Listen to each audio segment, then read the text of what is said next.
Hey everyone, so welcome to the Banh Chronicles podcast. I am your host, Randy Kim, and today I am joined with a good friend, Jitesh Jaggi. Who is Jitesh? Jitesh is an immigrant storyteller, educator, and oral historian from India. He is a five-time Moth Story Slam winner. His stories were recently played on NPR's The Moth Radio Hour and on WGN TV's Daytime Chicago show. As a storytelling coach, he has taught workshops for the World Health Organization and the University of Chicago, among others.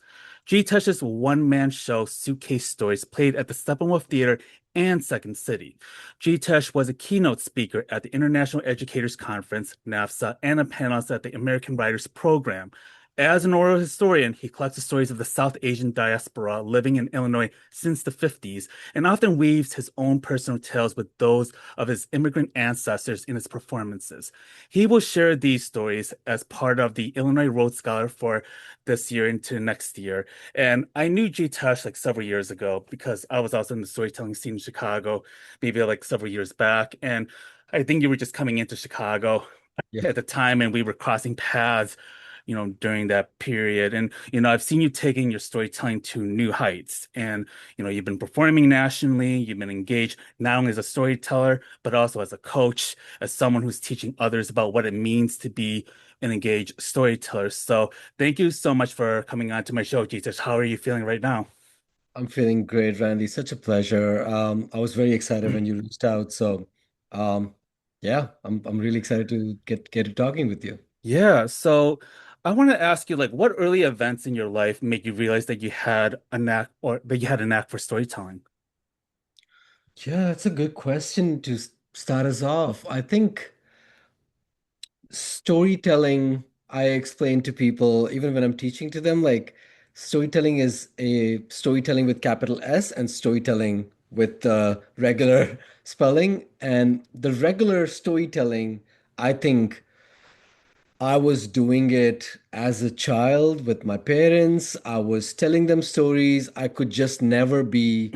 I was also very talkative, very mischievous kind of little boy. And I would kind of like weave stories in my head a lot. And some of them would be like, obviously true stories, but some of them would be like fantastical stories. I never wrote them, but I did kind of like entertain my mother, so to speak, with them. And it had all the elements of like humor, Mhm. and they were like physical elements because I would act it out. And I remember feeling so good about having a one person audience all to myself. My mother was very generous with her time to me. And I think I realized like, ooh, like if I keep getting better at this, she will sit through these longer and longer. And then Mm, I saw like my cousins were being entertained by it.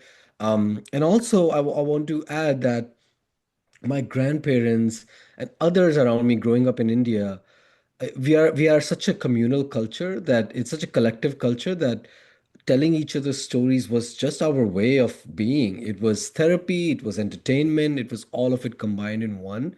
So I borrowed elements from that.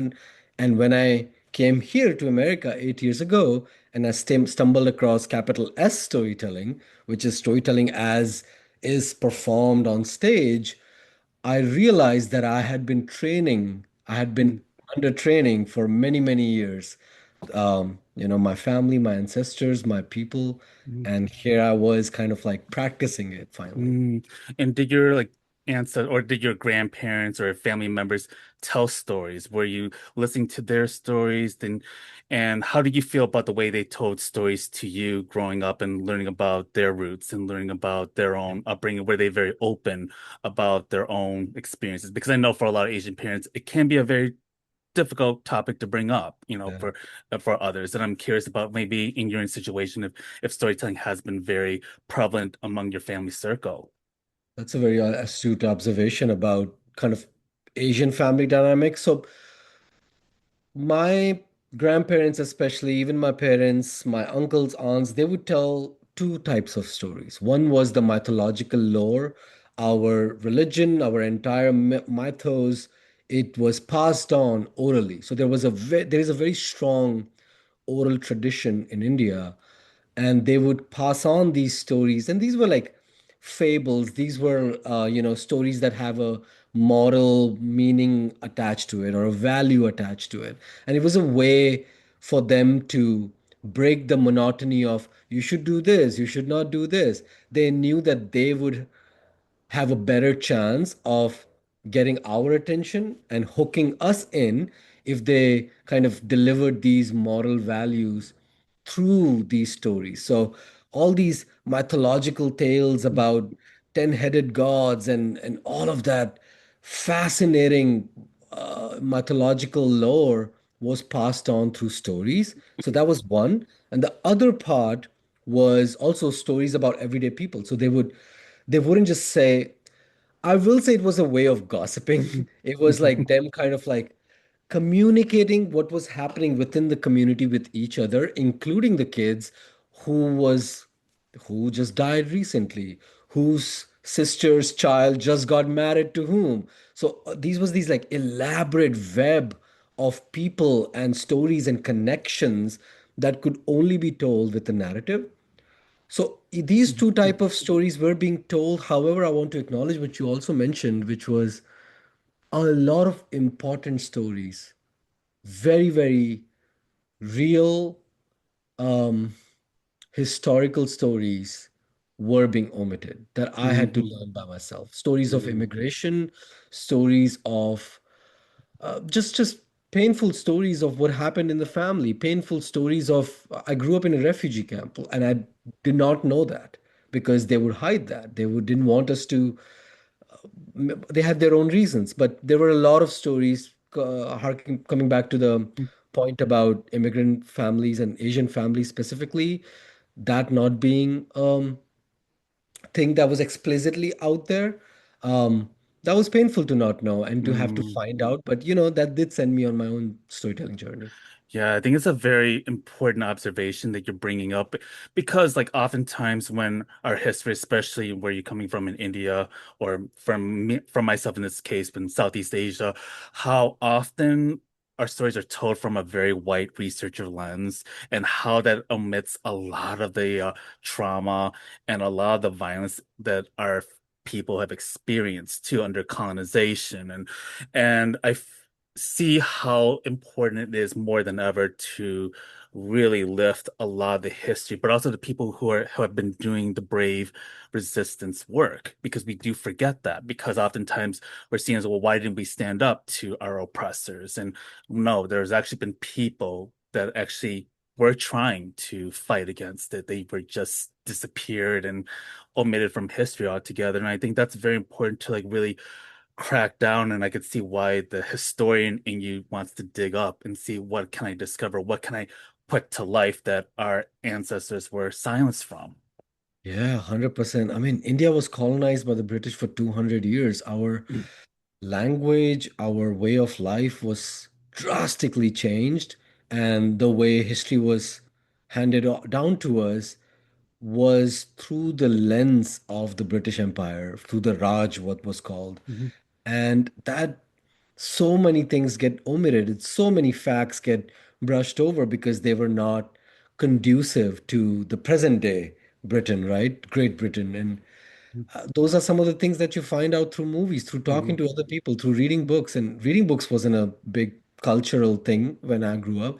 I grew up, and as an adult, I had to do my own research. And you're right, that is what made me today an oral historian. Like, I wanted to capture oral history specifically. It does not favor the quote unquote victor, it favors the everyday people. And Mhm. I think somewhere in me, I knew that I wanted to give voice to everyday people to be able to narrate their own history, at least the way we never got a chance, or my people never got a chance before. Mhm. As a storyteller, what do you feel you receive in return when you share your stories in front of an audience, and what does storytelling bring to you? Oh, so much, so much. You know,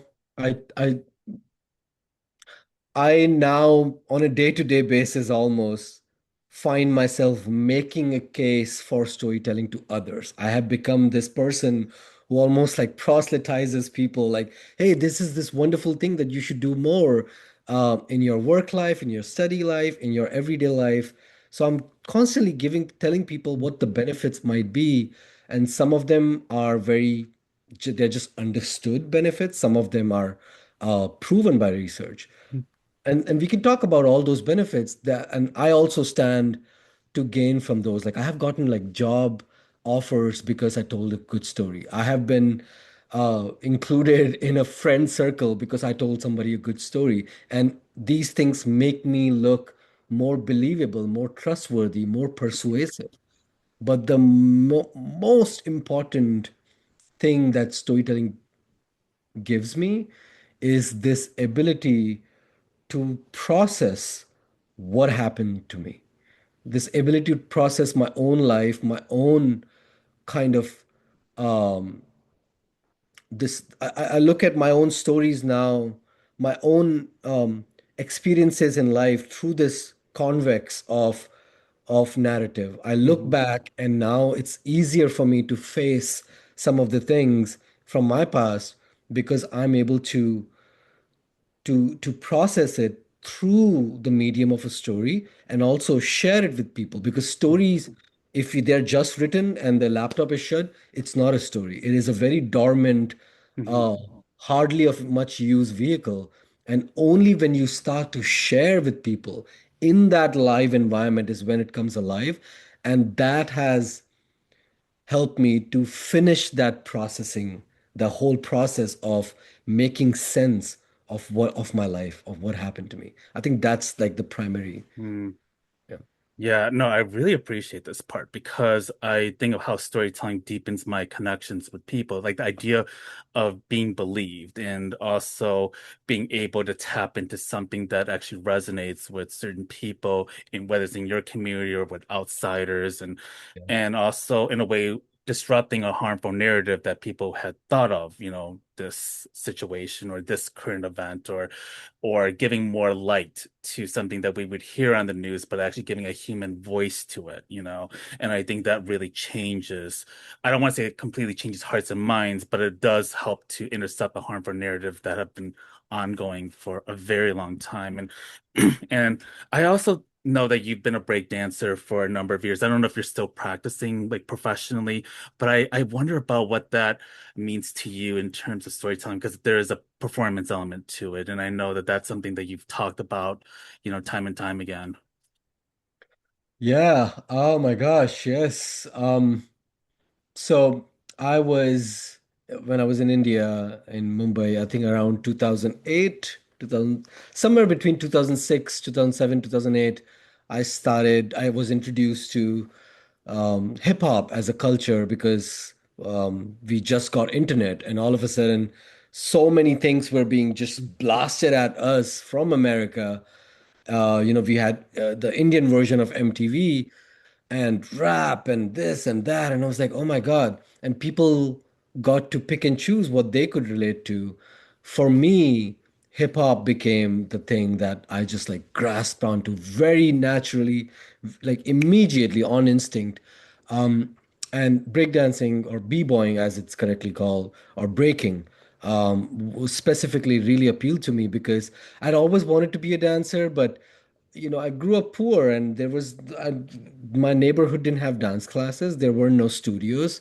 And breaking never asked much of you. It never asked me to like book a studio. It never asked me to have a certain social credibility. It was like, if you can move to whatever extent you can, there are moves Mhm. for you as long as you can work hard and earn a skill and then also be original. So I think it really appealed to me that the entry barrier was so low and also it looked so fun and so cool. So I started practicing then, became a b-boy. Long story short, when I came here, I think I started. It was such an important part of my growing up, my adolescence and my young adulthood that I just couldn't not exclude it from my storytelling practice. So two ways I did that. One was telling stories about being a b-boy. Those stories are always crowd favorites, are always beloved. I really enjoy telling them. People enjoy receiving them because it's so weird and unique and has some specificities to it, because it feels like I'm building a world before I tell the story. Mhm. So people know what was it like growing up in Mumbai in the early 2000s. What was it like learning this foreign art form that was being like sent to you in bits and pieces. So that was one, telling stories about it. But a few years ago, when I wrote my solo show, there were times during the show when I was talking about my life when certain stories just became very difficult to talk about. And it also became very difficult technically also. Like how do I convey this emotion that I was feeling when I came here in words? Words were not enough. So what I did was I created this whole show that kind of seamlessly goes from telling stories using your words to telling stories using movements. I wasn't dancing Mhm. per se. I mean, I kind of was, Mhm. but the point was to convey the emotion of the previous story and the progression of that story through movement. And I would do that and I would switch seamlessly again from movement to stories, and people got it. People got the part that I tried to recreate through movement. And I'm still thinking about it, and I was like, oh, there's something there. And it's all only because of my breakdancing past. Mm. And also, I wonder about um, what brought you to America. What brought you to Chicago? What was the genesis or the development that led you to coming to the U.S.? I fell in love. I met somebody in Mumbai who lived in Chicago. Mm. She's my ex now, Whitney, but Mm. you know she's still a lovely dear friend. We almost treat each other like family. But yeah, like we met 10 years ago, 2016. We started talking 2014, and at first it was so funny that because I didn't have any teachers, breakdancing teachers growing up, when I was doing it, I was like, okay, you know what I'm going to do? I'm going to teach others, which also I didn't know sent me on this path of being an educator. So I was like, okay, I'm going to teach kids how to do this. And I taught at this nonprofit. And you know, this nonprofit catered to some of the most marginalized people, even in India. And these are people who belong to a certain caste. These are people who um, are maybe Muslims who are not are still a minority in India, and there were not many resources that were available to them. So I tried to contribute to that through whatever I knew, and what I knew was I knew to speak a little bit English, so I would teach them English and I would teach them dance. And I saw a picture that my ex then she posted on Facebook. A mutual friend was tagged in that picture. And I literally went, I shit you not, I've told this story to so many people. I immediately, my brain went, ooh, white people in Mumbai, they are here for a tour, perhaps. I should kind of like invite them to my nonprofit. And if they like it, maybe they would like to spread the word. Maybe they like to make a contribution, financial contribution. These kids Mhm. can use that. And I reached out to very professionally. So we maintained a professional relationship for 2 years. And then slowly she got to know me a little bit. I was a poet. I am a poet as well. So she was interested in poetry. She was interested in what I was doing. We got to talking and we realized we have more in common. And I had never met anybody. I mean, I had met people in America, as in like dancers would come to do workshops, but I wasn't friends with anybody like that. And that Mhm. friendship turned to relationship. She was supposed to come to India, but that didn't work. I had a whole lot of visa troubles, but ultimately, what worked for us was I came in here Mhm. to join her. And we had a really, really fulfilling relationship for 6 years here. Mhm. 2 years we dated long distance, 6 years here, about 8 years. So we knew each other for a decade. Mhm. We parted ways in 2024, I want to say, Mhm. um, which was wherever life takes you. But it also made me confront this whole thing about, well, I'm here in America for this person. So if this person is not in my life, what am I here for? Mhm. So that sent me into this whole spiral of, am I American? Am I Indian? Am I Indian American? What is my identity now? This for the first time as a grown adult, this identity is in flux, and storytelling helped me. I started writing stories about my identity, and performing them gave me that, like I was saying earlier, it helped me process what was happening in my life. And the answer came, very resonating answer came, that yes, I may have come here for this one person, but during that process, I made a community. I Mm. became a part of this, so many communities, and I feel like I belong here. And people have made me feel welcome, especially in Chicago. And I applied for my citizenship, and today I'm a citizen. So, Wow. yeah, it's a long journey. Congratulations on that. And like you came into the US like at the tail end of Obama's second term. And also, you spent most of it during the Trump administration. And I know that when you had your divorce, Trump became president again, which I hate to remind people of that. Yeah, But yeah. like I wonder about how much of that really impacted you because you talked about where your own identity is. It's like, am I Indian American? Am I, Indian specifically? Or what does it all mean? Do I consider myself Asian American?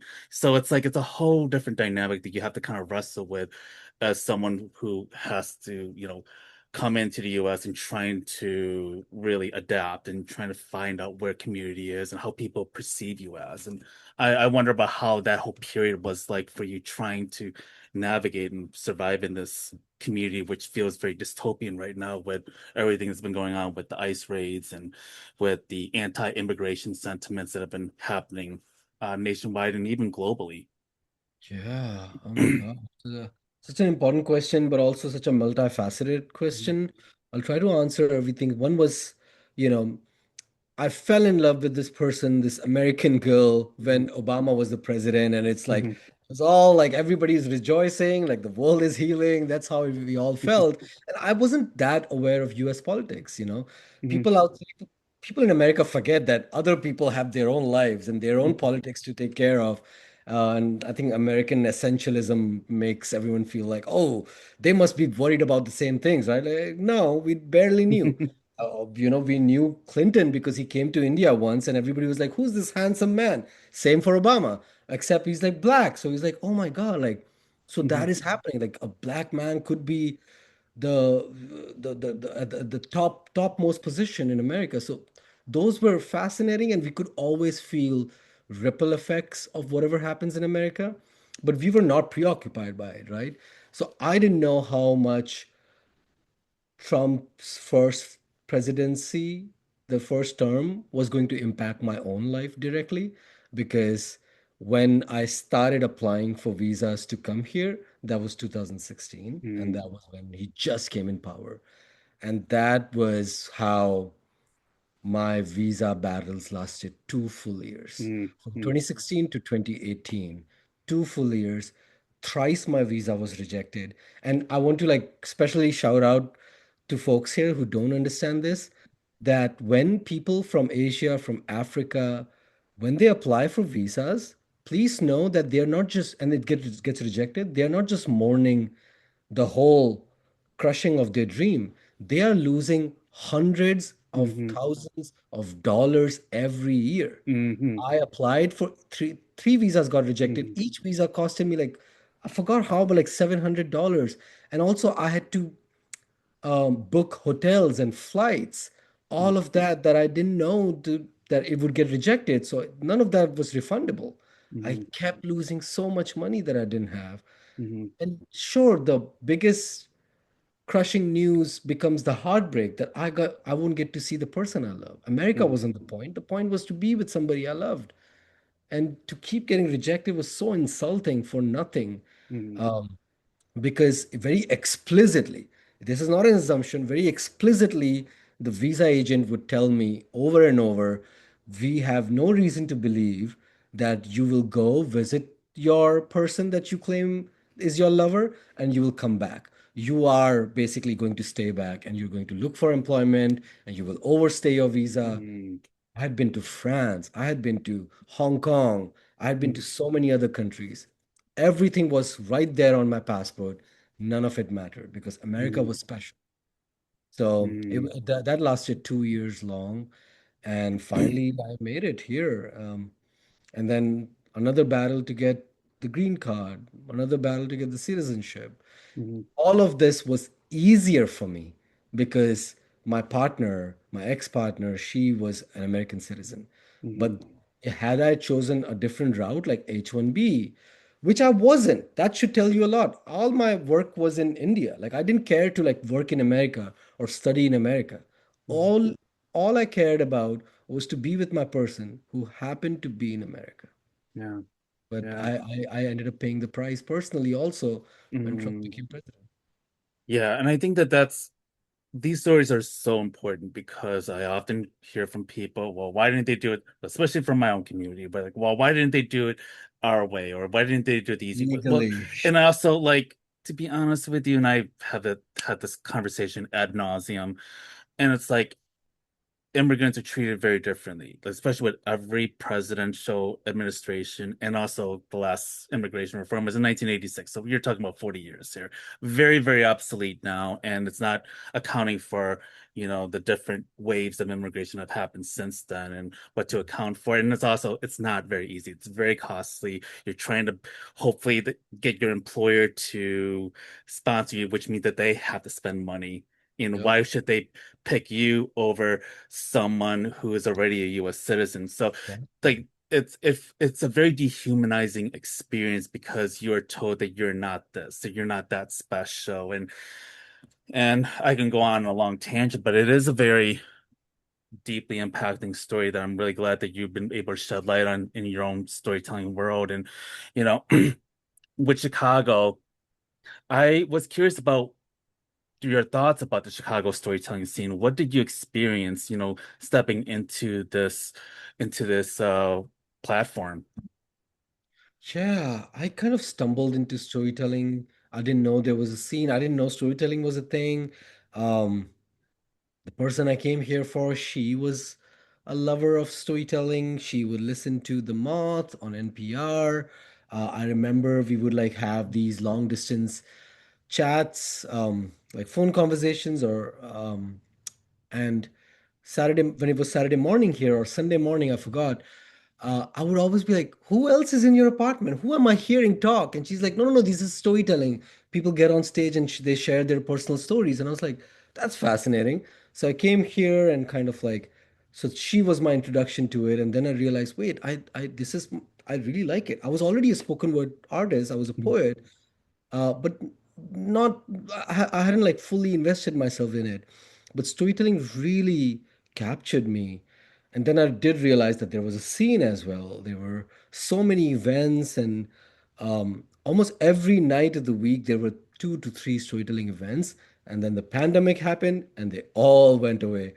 And over years, I'm kind of sad to say that there was a robust storytelling scene when I came in, and it's Mhm, kind of bare bones, at least in comparison. I'd really appreciate the events that are still going on and the promoters who are still, doing it out of pocket for the most part. mhm, But it's kind of it's a skeleton mhm. compared to what it was. It's just a shadow of what it used to be. What do you So think that is? Yeah, what do you think it's been kind of like, yeah. scaling back? I have so many answers here, and Mhm, I'll be frank on all these points. What simple one being the there are two reasons. One, the bigger reason is that storytelling is not sexy per mhm, se in the mhm, culture. In American culture, it does not hold in the American imagination the same spot as stand-up comedy does, as theater does. Theater also does, it has fallen off relative to its glorious past, but the way stand-up comedy is, it's not the same, right? There are no storytelling superstars. There's no identifiable storytellers you mhm, would pay hundreds of dollars to watch and who are going on tours. Sure, there are many storytellers who are doing it, but they're all doing it out of pocket for the most part. mhm, So it's not an industry, so to speak. One is that there are no storytelling agents or promoters. So that's the mhm, main, like, overall reason that it's hard for a scene that is punk in its essence to sustain itself for a long time at the Mhm. same rate. That being said, I will say storytelling is the scene itself is kind of plagued with its own problems. Number one being the barrier to entry, to access. Somebody like me, just came into this country, have no work visa. How am I expected to pay $20 for a chance to tell my story? Mhm. And then if that is so, those are the storytelling competitions. So there's barely anything in return for me, but I'm supposed to pay every time I want to tell a story. These are open mics. And then there are the other side, the curated lineups, which I've been so lucky to be a part of so many of those. It's you have to know somebody. It's because somebody saw me performing somewhere. Mhm. But what if they did not? So, like it's like you have to know the barrier to entry is enormous as opposed to like if you wanted to do Mhm. improv, if you wanted to do stand up, you can walk down the street and you can find a stand up open mic Mhm. free of cost, and you'll find a full community of a diverse community. Mhm. And storytelling community, unfortunately, is not too diverse and Mhm. unfortunately is not the most welcoming to first time tellers. Yeah, it's I'm glad that you lifted this part of the narrative and what's the Chicago storytelling scene looked like because as someone who had done storytelling in the past, I'd say now 10 years ago, I think I just walked into it by luck, Yeah. just by pure luck. I think it was, Jeremy Owen's You're Being Ridiculous show, if I remember. And there were a bunch of storytellers that I knew. The lineup was very strong. And actually, I would meet who would then be my mentor.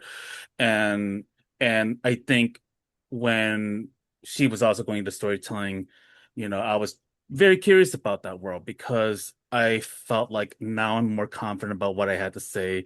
I was becoming very unapologetically queer. I was becoming more in touch with my own Asian American identity. So I had a lot of things to say. And when I was going into these storytelling scenes, and I'm going to be very careful how I say this, but it was very white. And I think one of the things that really was difficult was, and I didn't get this until much later on, I was like, why do I feel like I want to get away after an event? Why am I hesitating to do these photo ops, these group photo ops? Because I think over time I realized how people would come up to me, mostly white audiences, and the way they receive my stories, because most of my stories have been very intense. I would talk about my father's genocide survival stories, or I would talk about challenges with my own queer identity, or, being a caregiver to my mom after her stroke. And then like I often would be the only person of color, being in that lineup. And then the other white tellers would tell like entertaining stories about their breakups or how this wannabe comedian stand up, which I'll be honest with you, didn't make me laugh. I was kind of like, God, I had to sit through this. And Chicago is a very diverse city. It's very black and brown in the city. But in the storytelling scene, it felt like I was living in Naperville.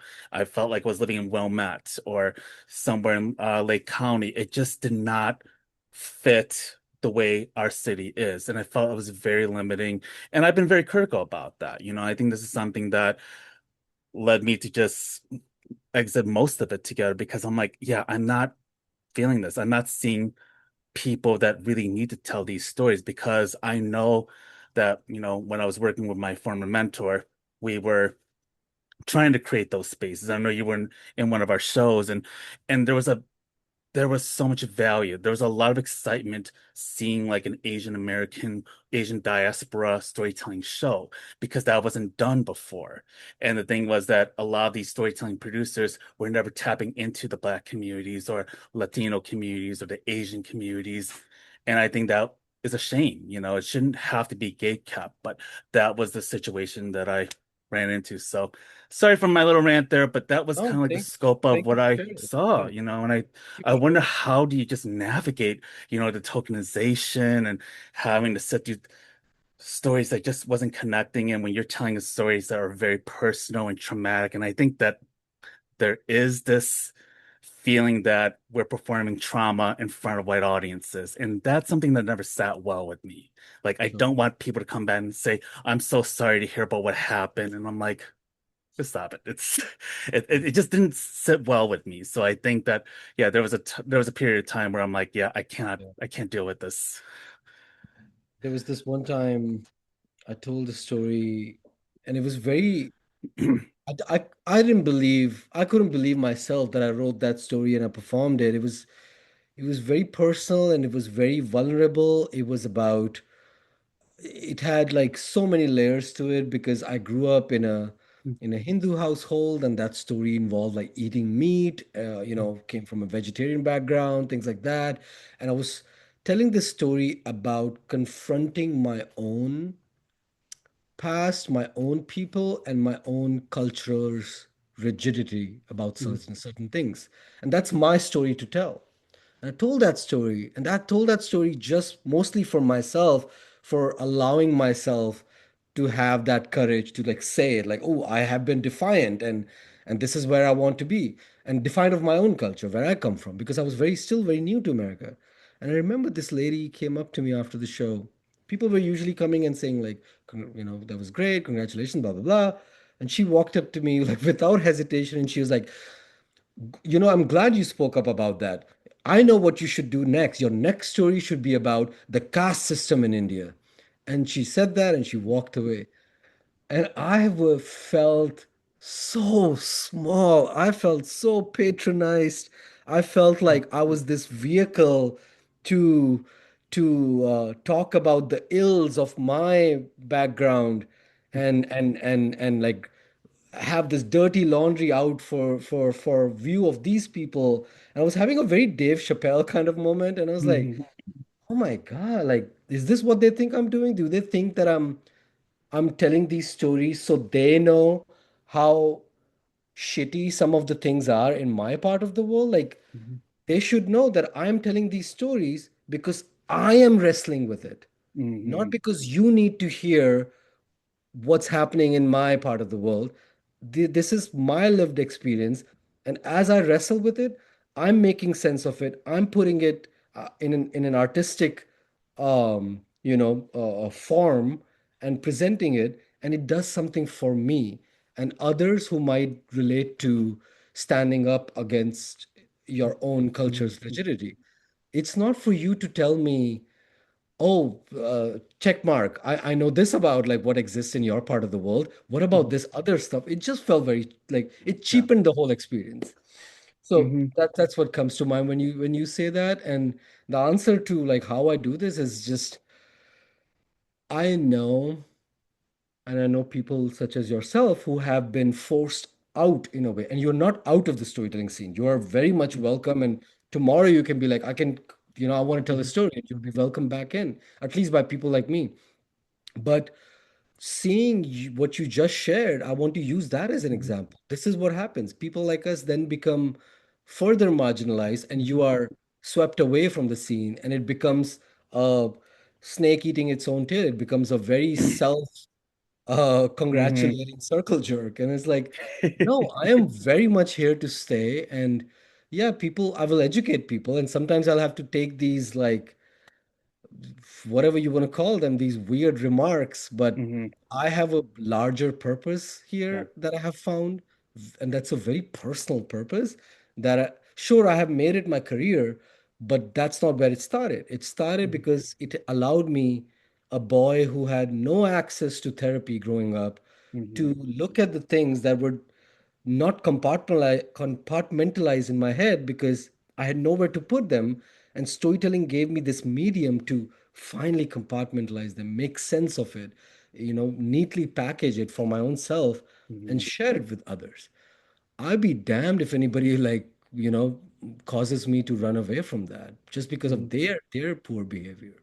So, Yeah, no, I think, getting back to what you mentioned about this lady who made the comment that you should do about the caste system, the thing that I really get troubled by, especially with white audience members, I'm going to be very upfront about older audience members that I've seen, is mhm, that there is this assumption that they could try to relate to you in any kind of weird way. It's very unsettling. But I think what always bothered me about hearing the unsolicited advice or the prescriptive way of doing things, even though that's not something I was even asking for. I'm like, look, I'm there just to tell a story. I'm there because this is what my creativity and my conscience is telling me.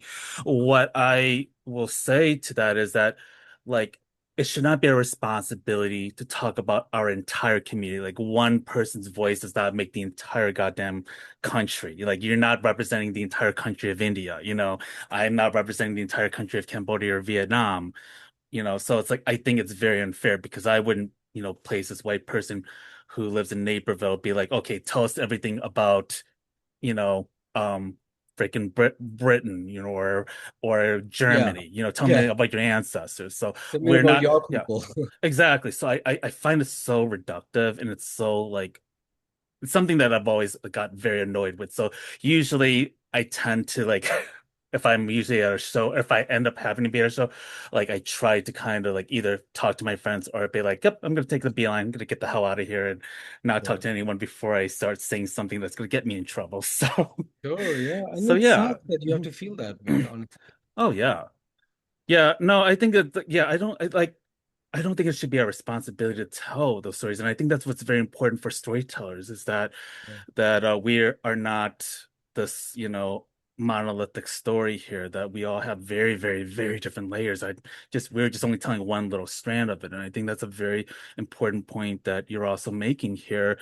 And like, what does it mean when you're telling pe stories to people in your community or with other like-minded folks who have a lot of commonality with you in terms of your identity or experiences? Yeah, that's something that I've recently gotten to experience. I'm so glad you talked about that.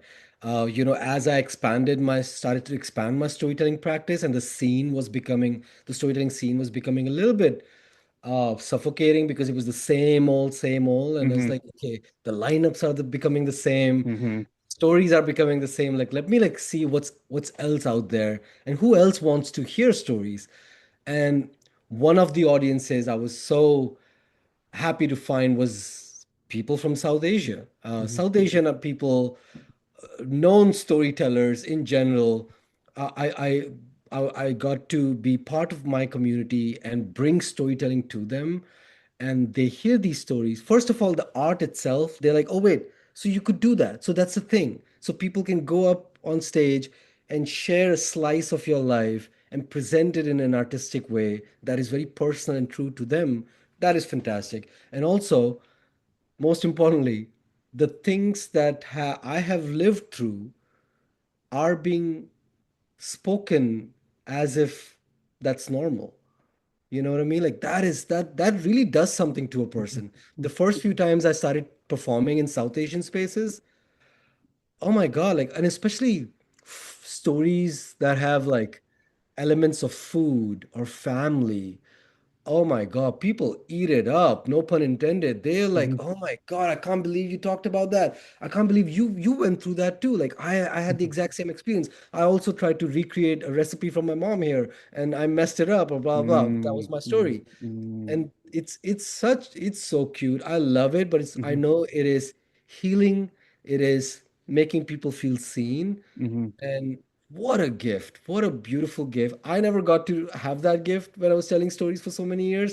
So I was like, let me give it. I still don't come across many South Asian storytellers sharing something that would be like very relatable to me. Uh, but when I do these in South Asian spaces, I get a very different kind of reaction. A very like people are sometimes crying in the audience because Hmm. I touched on a nerve Hmm. that they had forgotten about because nobody talks about that part of immigrating here. And it is just so profound and so beautiful and so incredibly necessary. That is one. I will also say when I did my solo show and the lights went up and you would see the weirdest smattering collective of people. There are your middle-aged white people from Oak Brook. There are your black trans folks who are in this poetry scene because I kind of like straddle a lot of these little communities. Hmm. And when I got them together, it was so interesting because after every show, what I do, I do this thing called Story Circle where I will then invite people to tell me stories now. I told you a bunch of Mm, stories, and that probably reminded you of a bunch of things. And it's mm, so interesting. Somebody would tell me, like, oh, your journey of immigrating, I haven't had that experience. mm, But some parts of it, the way you were saying it, it reminded me of moving from a town in small town Iowa mhm, to the city of Chicago. And that's just as welcome because the point of the story is not what's happening in the story. The mhm, point of the story is what the story is about, the underlying themes of mhm, longing and grievances of hope. Everybody feels that way. mhm. So, I'm having a lot of specific relatability with South Asian audiences, but also like a more broader from everyday people. Yeah. What do you think is the key to telling a good story? Ah, that's the million-dollar question, isn't it, Randy? It's the key. I don't believe there is one key per se. There are many, many things. I am a researcher. I study this beautiful art of storytelling. I've been trying to keep abreast of all the, scientific literature as well. That because storytelling, as you know, is becoming this new buzzword in business and everywhere, right? All these Hmm. industries. Some of this is a little bit like vulture like. Some of it Yes. is just like taking like, oh, our AI app is storytelling. Grants. Yeah, I mean, I cannot tell you like Calm sometimes down. when I would apply for grant writing position, like, oh, we need a storyteller. And I'm like, define what storyteller looks like because Oh my God. I've had very interesting conversations with other executive directors on it. And like, do you really understand storytelling? So it ends up becoming a very interesting conversation, especially for Yeah. those that actually have not told stories publicly. Some of them are s- weird and some of them are like funny. Like last week, like 15 people are tagging me for this job opening that I didn't never ask for. And I was like, cool. And the job opening says, I kid you not, we are looking for a storyteller and these are the pay, these are the hours. And I'm like, hmm.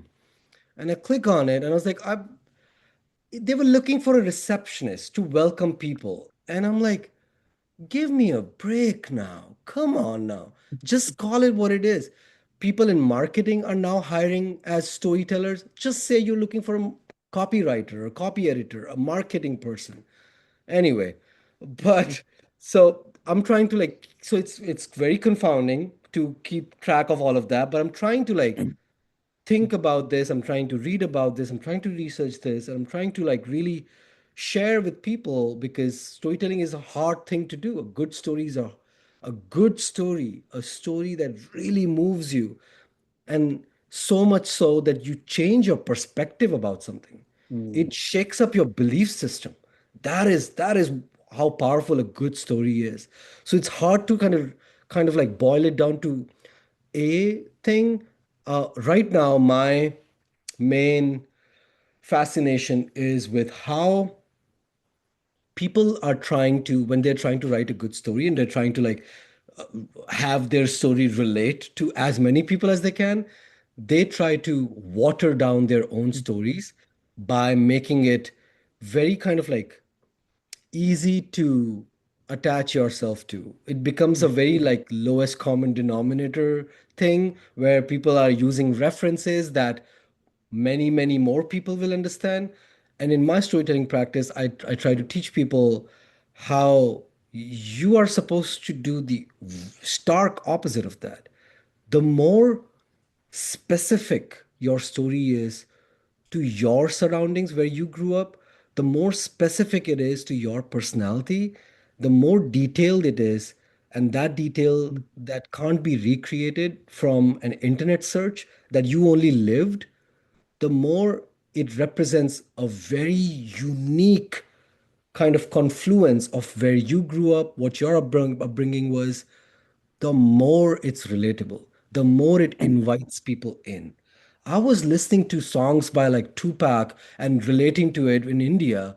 mm, Didn't even know what Compton was, where it was on the map, couldn't point it for you. But somehow I would listen to these songs. I'd be like, I know exactly what this guy is talking about. And here's the thing, Tupac wasn't trying to water down his lyrics to appeal to a boy in Mumbai, India, in 2020 or whatever, whenever I got to hear those songs. He was trying to be as specific to his own lived experience and portray them in his songs. Somehow, this kid across the world in a different timeline was like, I know exactly what he's talking about. Stories are the same. Be as specific as you can to your upbringing, to your surrounding, to your life, and the way you uniquely process your emotions. And all these unique details, they start to plot in a listener's mind, and it creates this beautiful little mold for somebody to step into and start to relive your Mm, life. Nobody wants to live a life they have lived already. What's the point of listening to a story? The point of listening to a story, one of the points of listening to a story, is so you can inhabit, so you can embody somebody else's experience for 10 minutes and live vicariously through them. You're not mm, going to give them if you try to mimic their experiences. You're going to give them that if you give them something so specific that only you can talk about. mm. Does that make sense? Yeah, no, it actually does. And the other day, I was asked to, be on a virtual panel, and like one of the organizers and was talking about, we need you to tell like your raw, be raw as you can, tell your stories in your fullness and whatever. And I think as someone who's been in panels, and I know you've experienced, Yeah.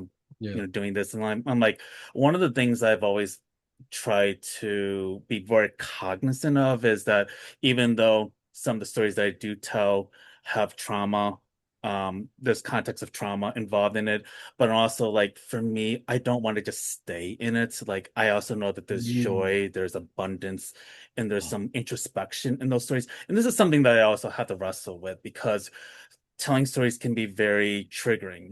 Sometimes there are times when I was working on, the story about grief, and like I couldn't rehearse until like maybe a week before the festival because I'm like, the weather's nice outside, I'm in a good mood. Why do I want Oh, to so relive these real. traumas?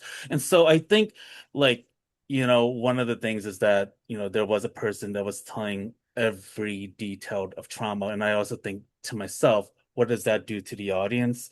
But what does that do to the person telling them? And I think that's something I've been trying to be very sensitive about, especially if I feel like I'm hosting a space, Hmm. or a podcasting space, like in terms of what they can share.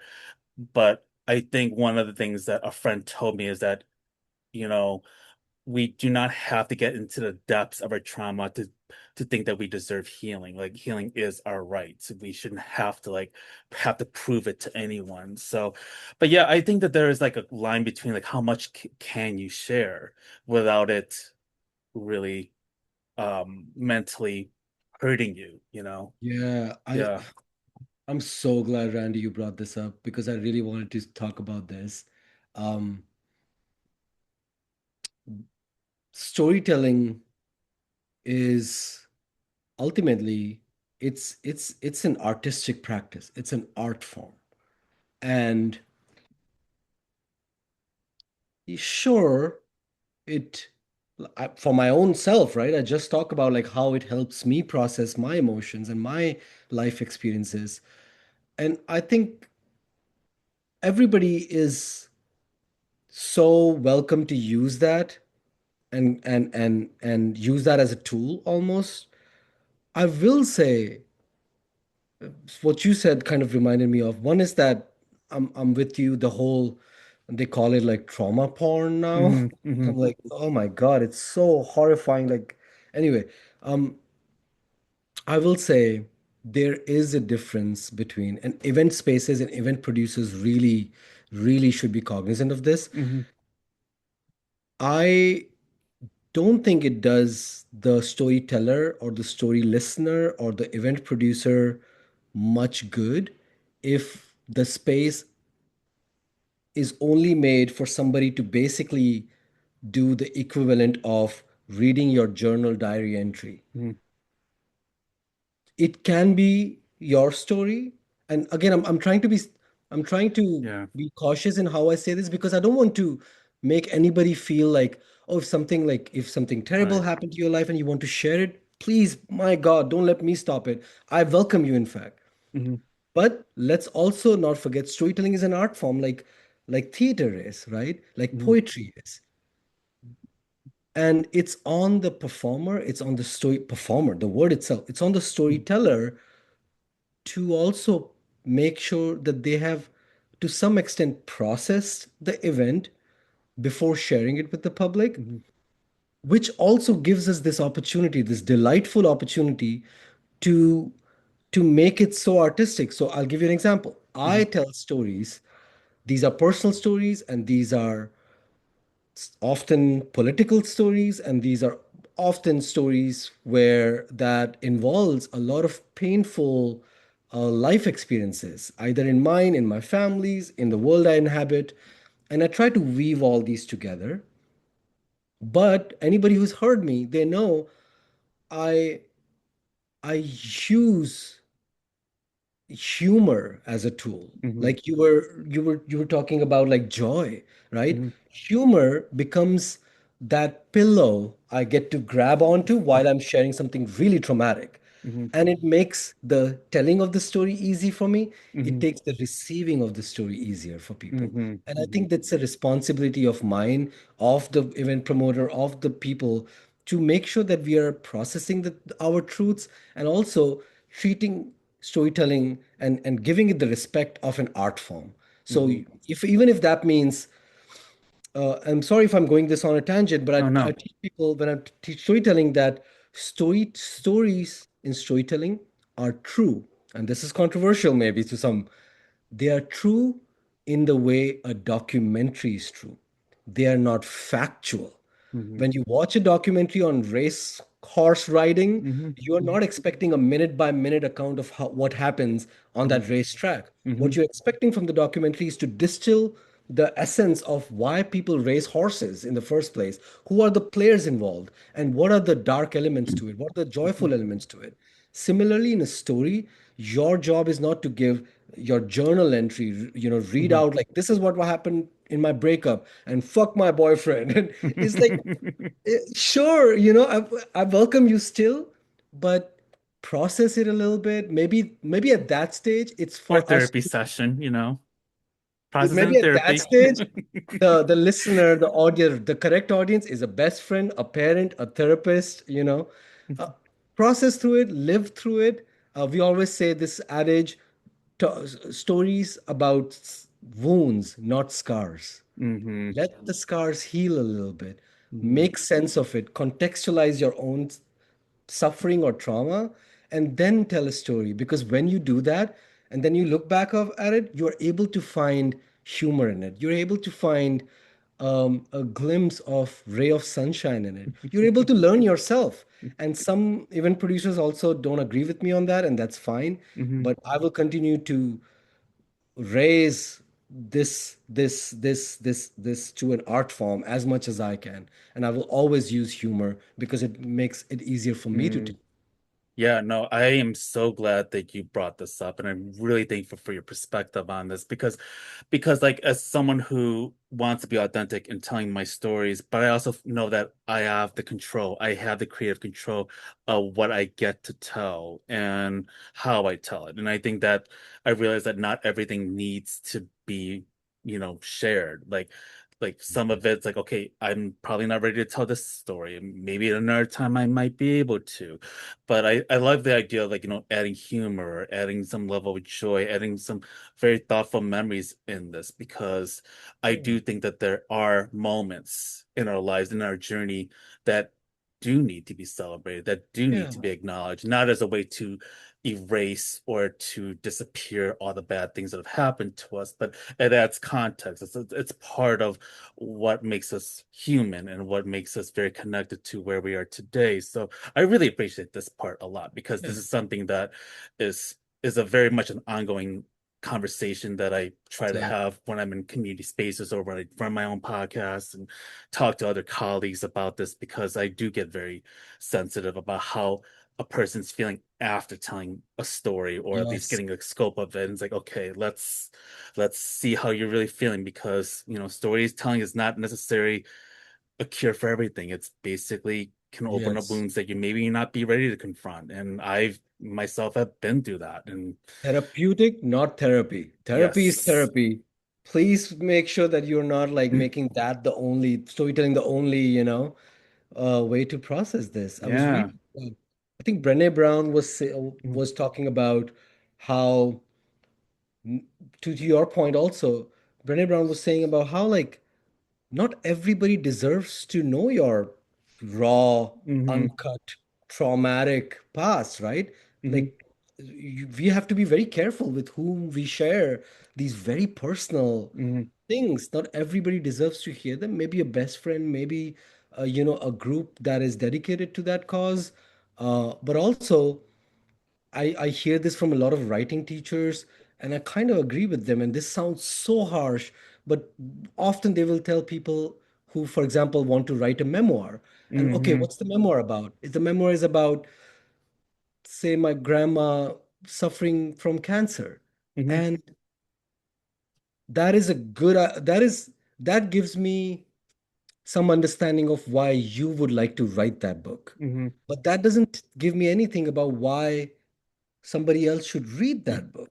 Hmm. So when we read a memoir or a novel, we do expect them to sure take a tragedy, take a traumatic event, but do put in those artistic elements Hmm. that make it not even if not entertaining, if the word entertaining is triggering for some, then make it Introspective or digestible, reflective. Yeah. reflective, understandable, digestible, biteable. So yeah. Hmm.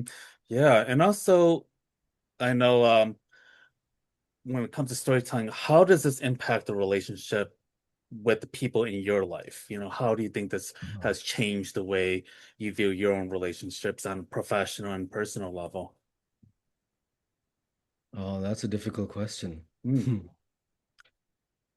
I haven't made full peace with that. I'll be mm, honest. I'm still thinking about this. Or sometimes I actually, let me be honest, I try to not think too much about that mm, because, you know, I tell stories from, for example, sometimes from my childhood or mhm, growing up in India and specifically where I grew up. And some of mm, those conversations, for example, my parents are not ready to have. Um, we still don't talk about mhm, that uncle who passed away in the 90s when um, the AIDS epidemic traveled to Southeast Asia, mm, right? To South Asia, to India too. We still don't talk about those things. mhm, And I am ready to talk about it. Doesn't mean everybody is. And I have to be very careful about those things. mhm, I will say, and this sounds so sneaky, but some of the stories I'm glad make that I tell make me feel glad that, for example, my parents don't necessarily speak English. They understand parts of it, mhm, but some of those stories, they are not ready to have those conversations, and mhm, that's okay. And some of the stories I have told that involve people, I never use storytelling as a way of this is not a place to air grievances or to for vengeance or anything, mhm, but I do tell stories sometimes where I come across as this idiot who made these mistakes, and in those stories, great, I'm the party responsible, and I can own it fully, and I can tell those stories, and I have many stories like that. mhm, There are some stories where others are involved, mhm, and those others might not always be ready to take accountability. mhm, And it's not my job to teach everybody, but I am going to tell my truth. mhm, My lived experience will live in my stories, but it's a difficult question. I haven't mhm, figured out how to. Maybe I'm still, I'm almost a decade into the game, but like maybe this will come to me in a few years. Maybe you can educate me about how you mhm. manage that. I'm I'm still interested. learning that part because yeah, because I know when I talk about my late brother, especially what I did in that performance, my his twin brother is very, very private. And I think, there's a Stacey King video, like he passed away. Rest in peace, Stacey. But Yeah. like when he did the video tribute to my brothers, my living brother was very uncomfortable with me sharing that he could because he felt that was very sacred between him and his twin. And I think for myself, like I am a natural storyteller. I feel like this is my way of honoring my grief, but also honoring my late brother. But for him, his is very, very private. It's like I don't like to talk about him to anyone else. And so I think this is something that is a struggle because you do want to tell your story because there is a creative element to it.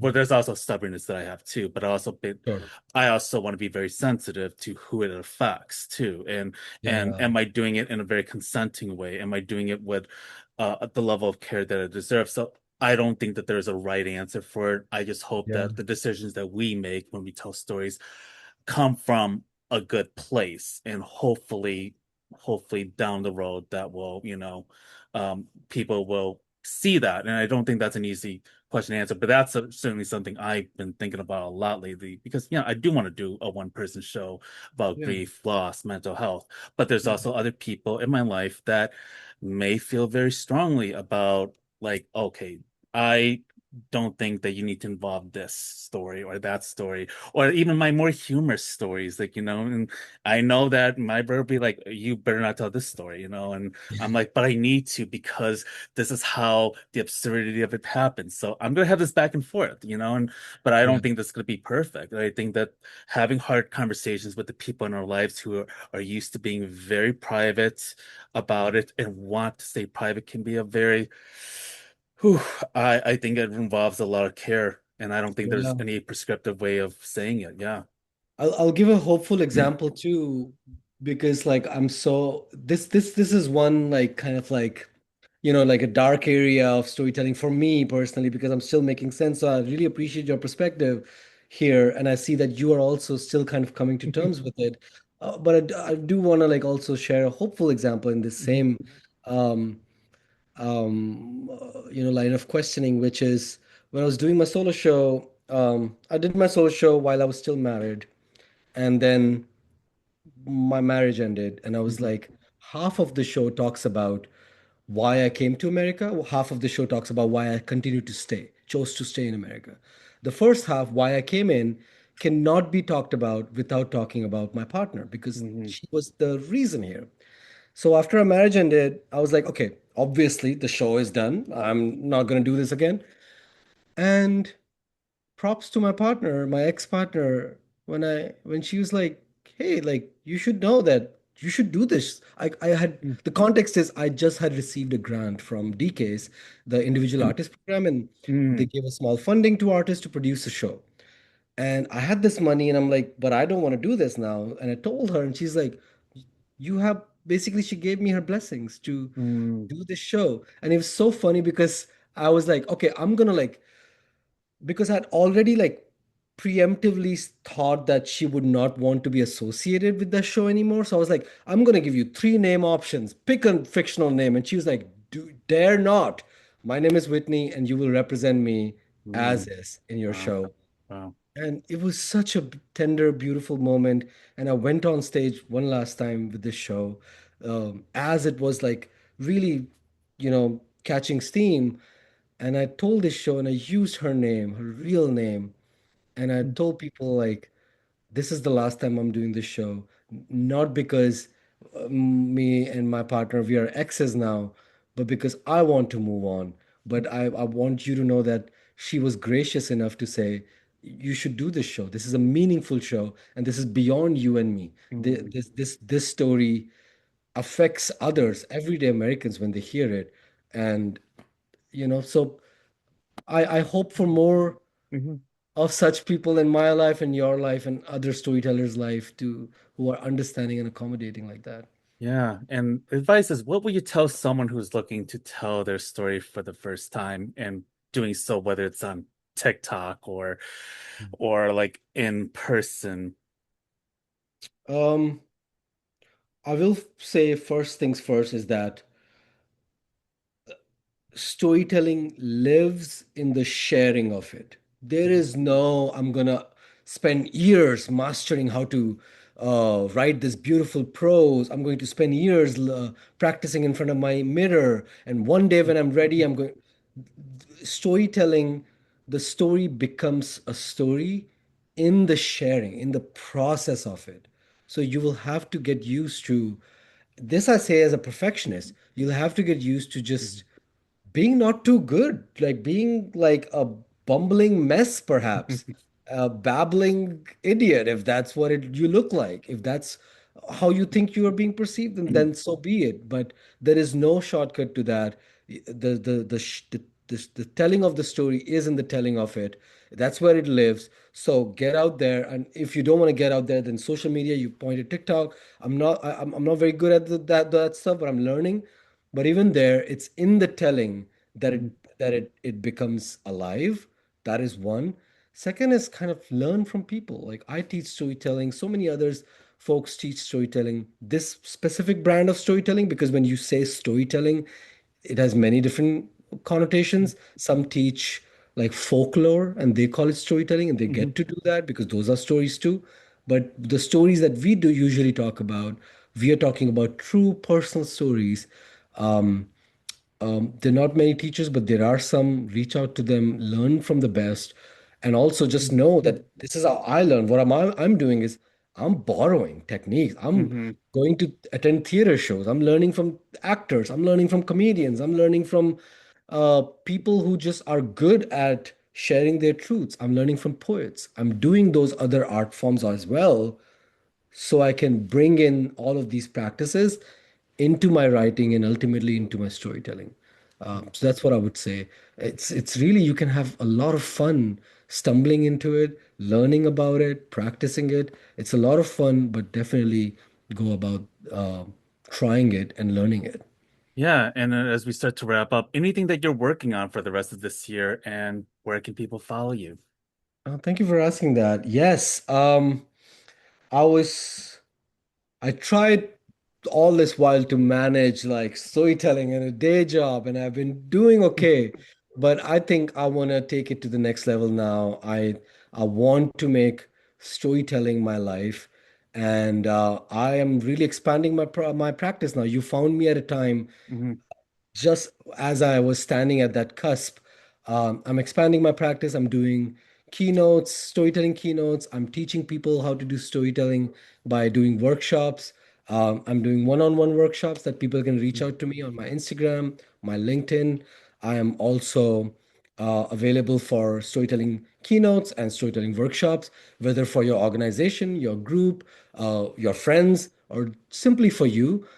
Get in touch with me, and I would love to help you. And I think it's such a human thing to do at this particular time in our culture where everything is AI, and mhm, if there is more AI in something, it is being the markets are rewarding it more without making sense of it.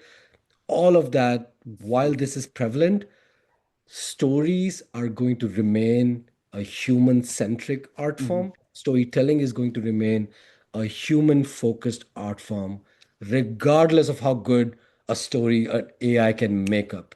A lived experience, there is no replacement for that. So mhm, I hope all your listeners are able to reach out to a human being who mhm, tells stories. And if it's not me, reach out to Randy, reach out to other mhm. people.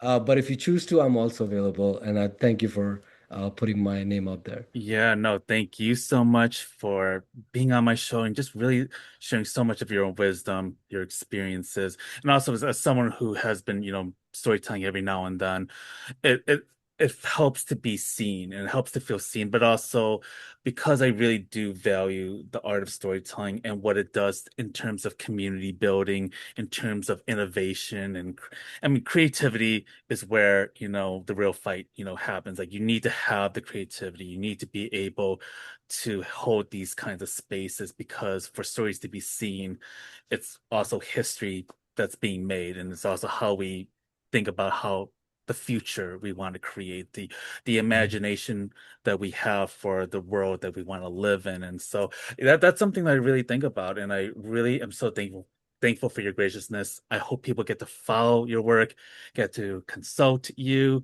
because I think that is very valuable in everyday practices and the relationships that we build with the people in our lives. So much love to you.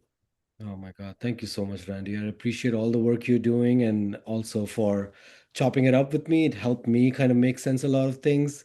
Life is a story. So thank you again, Randy.